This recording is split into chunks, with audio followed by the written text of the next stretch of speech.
Hello everyone, how to totes back with another new video, and in this video I'll guide you how to bookmarks any post on Cara Art and social app. So if you want to like any post, then you have to simply tap here. You can see this one, it's called a bookmark icon. Simply tap here, then you have to add all posts, or you can create the new album. So I'm just going to give the album name, maybe illustration, and create album. So there is some problem showing. So this way you can create. So this app is under developing, that's why they're showing some problem. If you want to see the bookmark,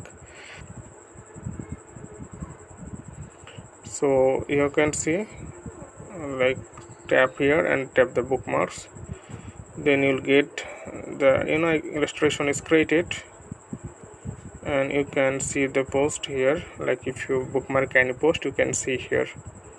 So this way you can bookmark any post and images and portfolio on your timeline. So okay friend, today is no more, and see you in the next video.